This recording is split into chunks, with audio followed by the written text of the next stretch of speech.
one school's efforts to prevent vaping on campus. Sometimes there are underlying mental health issues that the student is using this to self-medicate. A new leader takes the helm of El Tour de Tucson, her vision for the city's long-running race. The community has just rallied. Everybody wants this to happen. Plus, analyzing the headlines making waves in Arizona politics. Let's face it, Trump would win a primary in Arizona. Hello and welcome to Arizona 360. I'm Lorraine Rivera. Thank you for joining us. What the CDC dubs an epidemic grew to include Arizona this week. The Arizona Department of Health Services announced 3 cases of respiratory illness linked to vaping or e-cigarette use. Nationwide, more than 30 states have reported at least 530 cases, including 7 deaths. Health officials are sounding alarms about a rise in the number of teens vaping, and 16% of the illnesses are reported to be among people under 18 years old. We visited one school to see how they're tackling the issue head-on. These are some of the devices that have been confiscated from students over the past year or so. Now in his 5th year as principal of Marana High School, David Mendel says in the last 2 years he's noticed an increase in the number of students caught vaping. They do come in all shapes and sizes. I mean, there's the jewel kind, which comes apart like this, and the substance is in here, and this heats it. And Mendel says trends here likely mirror what's happening on a wider scale. According to the Arizona Department of Health Services, more than half of all high schoolers in the state have tried vaping. Nationwide, the CDC found e-cigarette use among teens increased from 11% to 20% between 2017 and 2018. As you noted, I mean, they're small, they're hard to find, so how do you go about confiscating them? You know, frankly, oftentimes when students are confronted after we suspect use, they'll provide them to us. At a school with more than 2,000 students, Marana High has taken what it considers proactive measures to curb vaping on campus. While it rarely happens in class, monitors routinely check bathrooms where it's more common. Faculty and staff are also educated about the dangers and what to look for, which isn't always easy to spot. So what we see is that students will use the device, activate the device, and then you know, the mental picture, the mental image is this huge puff of vapor comes out of the mouth, when in fact if you blow it into your arm or blow it into your shirt, then you will not see it. Let's say you catch somebody with something like this. What then happens? So we use that as an entry point with a student to understand why, or sometimes there are underlying mental health issues that the student is using this to self-medicate for. And so our first kind of avenue is, what help do you need? And let's talk about that.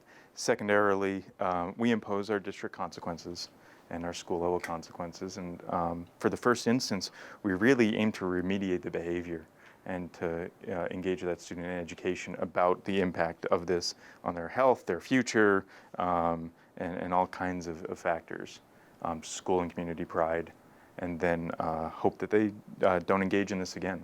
It sounds like you have a tough stance against things like this, but you continue to see it. So why do you suppose that continues to be an issue for you? I think the reason that they're so successful nationwide is that these devices are providing something that our students want or need or feel they need. And so we're combating, I think, like I said, this complex issue. You know, it seems relatively simple to say this is the only issue. I think it's much broader than just this. That sentiment is shared by Allie Pierce, an English teacher at Marana High with 6 years in the classroom. Our students have a lot on their plates, and it's really easy for them to turn to something like vaping, whether it's just a pod with nicotine and flavor or THC, and they'll use it as sort of a stress reliever. Given that it's not just a distraction, there's also nicotine in these items, are you noticing a behavior change with your students? I have absolutely had students who have been on edge. They've been really grumpy or moody, and one of the big things about teaching is building relationships with students. And so when you have a good relationship with a student and you ask them like, hey, what's going on? Like, you're not acting like yourself.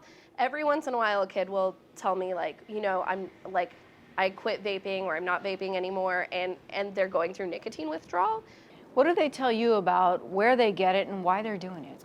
So it's pretty rare that a student is gonna just come up to me and be like, hey, Miss Pierce, let me tell you about my vaping paraphernalia. But we overhear a lot of things, and we're always trying to stay on top of it. A lot of students will buy things online.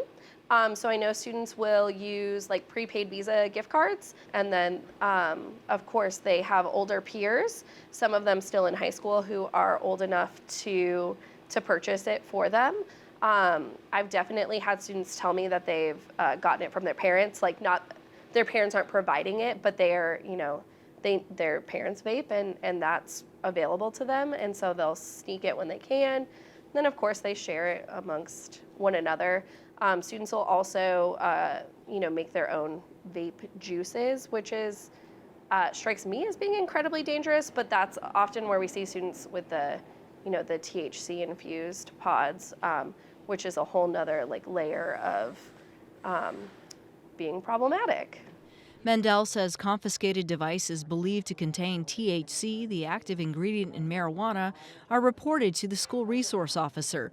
Marana High also requires students caught vaping to meet with a drug prevention coach who can go over the risks. It's a very positive system that we've developed. Actually, a student told me the other day, after going through the program, that they thought it was going to be just like a don't do it kind of class, and that he came out feeling like he understood the danger and would make better choices. In her classroom, Pierce started something called Mindful Mondays, where she and her students take 10 minutes to practice breathing exercises as a way to manage stress. And I've had a number of students since I started last year with this come up to me and tell me, Miss P, I use this mindfulness, I do the deep breathing, and some of them have told me that they're less reliant. They'll be like, I can't tell you what other things I used to do, but I don't do them anymore. Okay, well, I'm glad to hear that. Outside of school, Mendel sees Marana High as a fixture in the community, where many of its graduates continue to live and eventually send their own children to the district. He believes parents play a key role in keeping students from vaping. Looking forward, I hope that parents continue to be our partner in this and aim for students to not use substances that we know harm them in the future. Our goal is high school graduation. And so the things that get in the way of that and create an unsafe environment or create barriers to students graduating, I want to see all those go away. On the issue of vaping and nicotine addiction, Pima County shares the same concerns school districts have. We learned more about its outreach efforts from Rebecca O'Brien, who manages tobacco prevention programs for the county health department. Education is a big part of this. How is Pima County going about with the outreach? Is it in classrooms? So for tobacco in general, we do outreach in a number of different ways. The classroom is one of them. So we partner with a number of schools to provide tobacco education directly in the classroom, and then we also partner with actual teachers. So we provide them with the materials and the resources to be able to do tobacco education in their classroom. We also do a number of outreach events, so things like health fairs. If anyone calls or emails and says, hey, we'd like some more information on this, we absolutely can provide it, and we can go out and do presentations as well. And we do also try and make our presence known on social media and on our website so that folks can seek that information out if they aren't able to attend anything in person.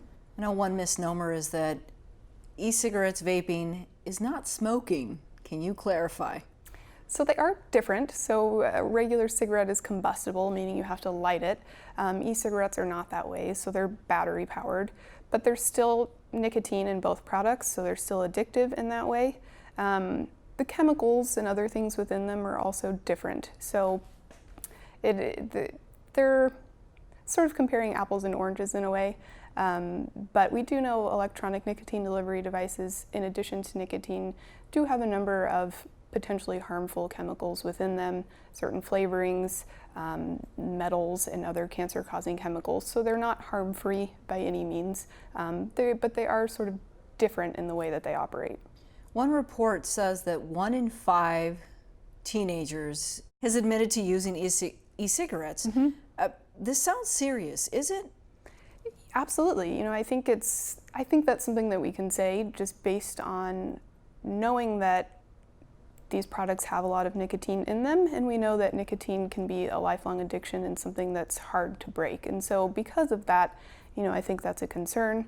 And we do also know that the majority of young people who start smoking start before the age of 21, so there is some concern that young people who are using vaping products might move on to other tobacco products like traditional cigarettes. And so I think any kind of product that contains nicotine and potentially harmful chemicals isn't necessarily something we want in the hands of young people. This week, the Pima County Board of Supervisors voted 3-2 to reject an ordinance that would raise the legal age to purchase tobacco-related products to 21. It would have also made electronic cigarettes and vaping devices illegal to use where smoking is already prohibited. Only 3 municipalities in Arizona have passed such a measure, including Douglas, Flagstaff, and Cottonwood. Nationwide, 18 states have also done the same. Some of the most effective ways to combat big tobacco, to prevent youth especially from using tobacco, is at the policy level. You kind of get a bigger bang for your buck when you're looking at policy versus more individualized kind of one-on-one education, which is important. But if we can create policies where it deters young people from seeking out tobacco products, or it makes it more difficult for them to access, that's a much more effective strategy.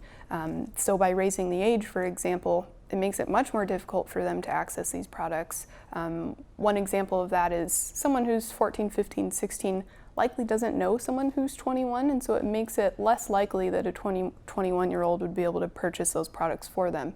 Versus someone who's 18, they're more likely to know each other. And so someone who can purchase those products is more likely to be in their social circle if they're 18 versus 21. O'Brien says prevention can also happen at home if families have conversations about the dangers of tobacco and vaping. The county is also trying to get the word out through a campaign called The Real Deal on Vaping. Talk to your kids about the real deal on vaping. It produced public service announcements geared toward teens and their parents. We are more than just a lifelong nicotine addiction. The state is taking similar steps with its own campaign called Facts Over Flavor. Other warnings come in the form of labels on tobacco and nicotine products, something mandated in the U.S. since the 1960s. The question is then, why do people smoke? Labels and messages have evolved over time. We explored their effectiveness with Bo Yang, an expert in health communications based at the University of Arizona. We do find people pay attention to those warning labels, and they say, well, this information helped me better understand that e-cigarettes actually is addictive, and e-cigarettes actually contain nicotine, which might harm my health. So I do think people pay attention to these warning messages while they are, at the same time exposed to messages probably promoting e-cigarettes.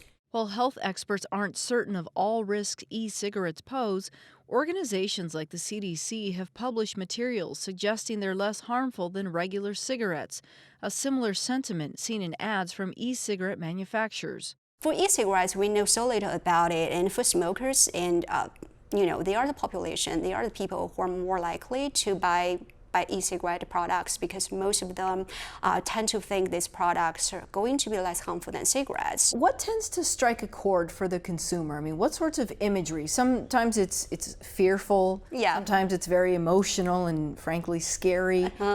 The messaging people are actually having conversations about how to best deliver their message of saying, please avoid this use. So recently, I did a really interesting research, actually, with some tobacco control experts, comparing graphic warning labels with text-only warning labels. And we do find graphic warning labels going to, make smokers more likely to quit smoking. So they reported higher intentions to quit smoking after they were exposed to their graphic warning labels.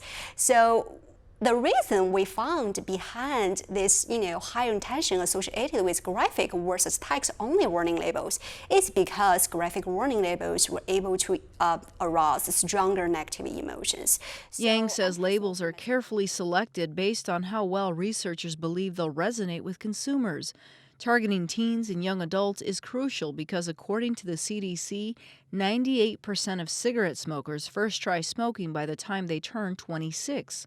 One campaign Yang considers effective featured testimony from former smokers about how tobacco affected their lives for the worse. Yang was especially moved by Terry's story. The only voice my grandsons ever heard is this one. I did not only view the ad, but I also checked other people's comments on that ad, and I just found so many people were touched by that ad.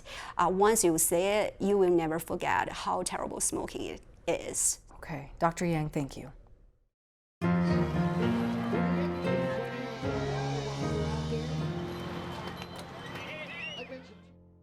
Organizers of El Tour de Tucson are gearing up for November's race with kickoff events for cyclists and open registration. It's also El Tour's 37th year and its first ever with new CEO Charlene Grabowski. We spoke to Grabowski about her vision for one of Tucson's staple events. Tell me how it is that you came here.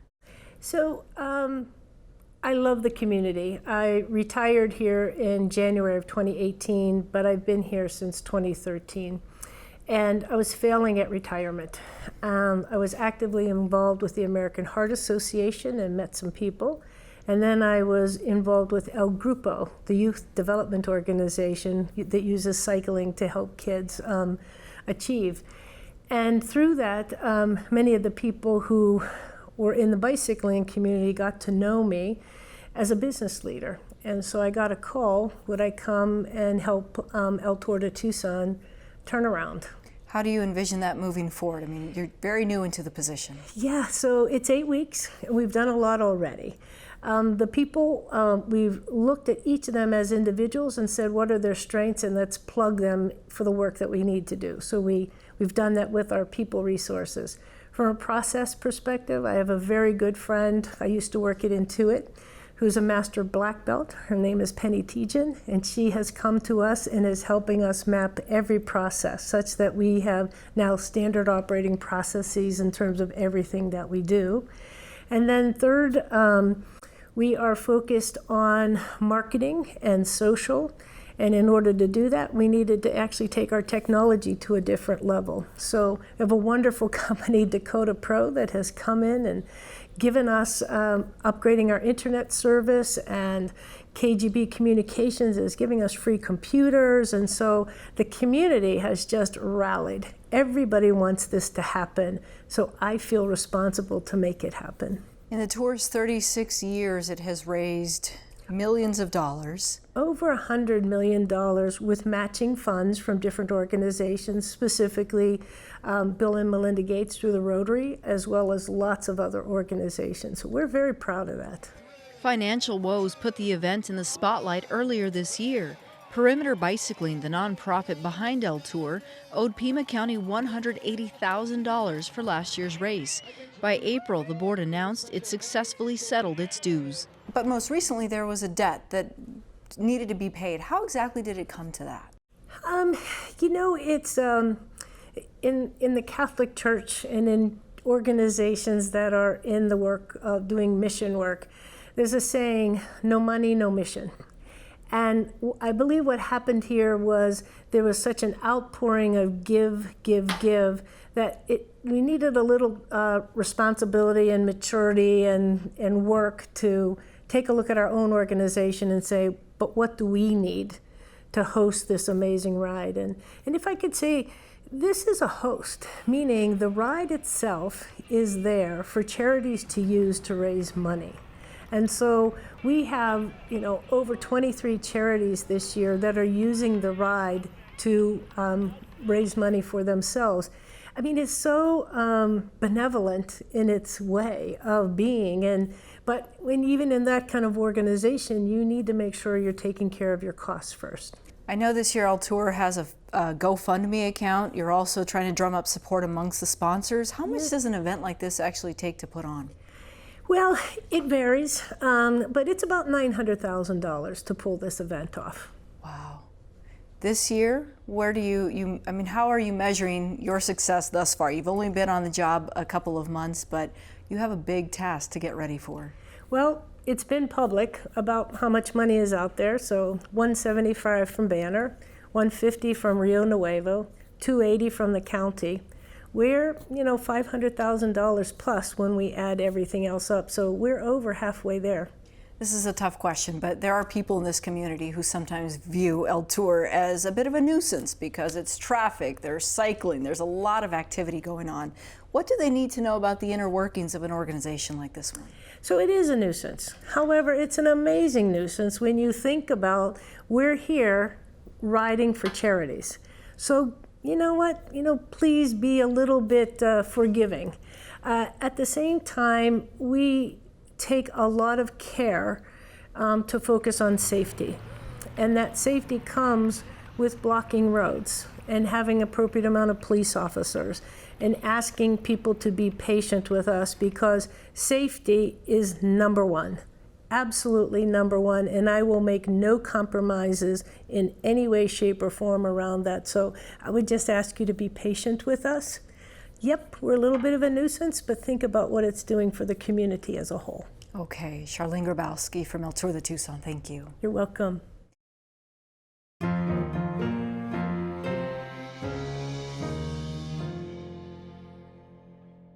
A decision to cancel a presidential primary and the state's newest Supreme Court justice are just a few topics generating controversy in Arizona politics this month.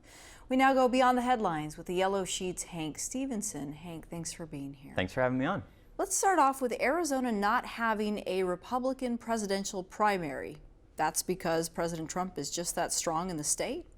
It's because the party with an incumbent president doesn't want to give critics a platform. Let's face it, Trump would win a primary in Arizona. Whether that's with 70%, 95% of the vote, he would definitely win. But if he shows up with 70% of the vote, that really undermines his position as the president. And I think the GOP doesn't want to see that happen. The Arizona GOP President Kelly Ward says, essentially the Trump train is moving very fast, but admittedly there are probably Republicans out there who don't support President Trump. What will they make of all this? Well, I think you'll have some people who are upset about it, but frankly, Democrats canceled their presidential preference election when Obama was running for a second term. Republicans canceled it when George W. Bush was running for a second term. Democrats canceled it when Bill Clinton was running for a second term. So while people who don't have the historical knowledge to remember those things are kind of throwing up their hands and saying that this is the GOP rigging an election for Trump, it's pretty normal for this to happen. Okay, let's move on to a major decision by the Arizona Supreme Court. Even the U.S. Supreme Court hasn't quite touched this one. Remind our viewers what took place. So what happened was there was a calligraphy shop that does wedding invitations run by two Christian women who did not want to do wedding invitations to a gay wedding. It was in Phoenix, so that was covered under Phoenix's anti-discrimination ordinance. This finally went up to the Supreme Court, which reversed the lower court's decision and actually sided with Brush and Nib. They wrote a very tailored opinion saying that this only applies to this case, it only applies to these wedding invitations, not other things they may do wedding related. Tried to write it as narrow as possible. So could there be an appeal or what's next? This is it for this case. Right now, the Brush and Nib doesn't have to provide invitations to same-sex weddings. There's still a lot of questions about, what does this mean for other businesses run by Christians who have a religious belief that they shouldn't be participating in a gay wedding? I think that's what we'll see next, is other businesses in Phoenix, Tempe, Tucson, cities that actually do have non-discrimination ordinances protecting gay people, bringing their own suits and pointing to the Brush and Nib case, saying, look what you did here, Supreme Court. Let's talk about the Arizona Supreme Court because Governor Ducey's one of his most recent nominations, Bill Montgomery. Why is his appointment so controversial? Well, he's a very controversial figure. He's a very socially conservative, tied in with a lot of the Ducey allies, has had a host of high-profile, headline-grabbing moments. There's actually a bar complaint against Bill Montgomery right now. He's the first Supreme Court justice that we know of to ever be appointed to the court while having a looming bar complaint hanging over him. Isn't there a commission in place, though, who's supposed to help monitor this and perhaps guide the governor in his decision making? There is. The first time this year, Bill Montgomery applied for the gig, really faced some tough questionings from that commission, and they decided that he was unfit to be on the Supreme Court and didn't push his name along. After that, Ducey appointed, I believe it was 4 new members of that commission, 3 of whom we know that Montgomery was lobbying. He comes up for the same job a few months later, very few questions. He was approved, sent to the governor, and lo and behold, that was the governor's pick. Let's look ahead to the next legislative session. The House Speaker Rusty Bowers made a comment this week about radicalizing children in this process of looking at sex education differently in schools. Why did it become a partisan issue? Well, what he said really was that one of the things he said in that hour-long kind of presentation that he gave to a group, anti-LGBT group out in Gilbert, was that this is part of Planned Parenthood's business strategy to sexualize children at a young age so that they get STDs, so that they get AIDS, so that they get pregnant, so that Planned Parenthood can provide services to those people for money. It was a pretty jaw-dropping belief even for somebody like Rusty Bowers. He's a very older, conservative Mormon man from East Mesa. And part of it was that our sex ed programs, that the superintendent of public instruction, Kathy Hoffman, is trying to radicalize children as part of this conspiracy with Planned Parenthood, sexually radicalize children, basically to like fund Planned Parenthood. The whole thing doesn't make a whole lot of sense. If there's no move to challenge what he said, does it hold any weight in these conversations that many districts are having about how to move forward with sex ed right now? I don't know how much a school district looks at the Speaker of the House of Representatives and really cares what he says unless, he's putting it into some sort of law. I think that there has been increased attention both by school districts and state legislators on sex education and what to do with that. So maybe that kind of plays in as lawmakers tinker with the laws around sex education next year, which I would expect them to want to do. But I don't think that just this statement itself is really going to sway a school district when they're deciding what kind of sex ed curriculum they want to teach to their students. Okay, Hank Stevenson from the Yellow Sheet Report. Thanks so much. Thanks for having me. That's all for now. Thanks for joining us. To get in touch, visit us on social media or send an email to Arizona360@azpm.org. We'll see you next week.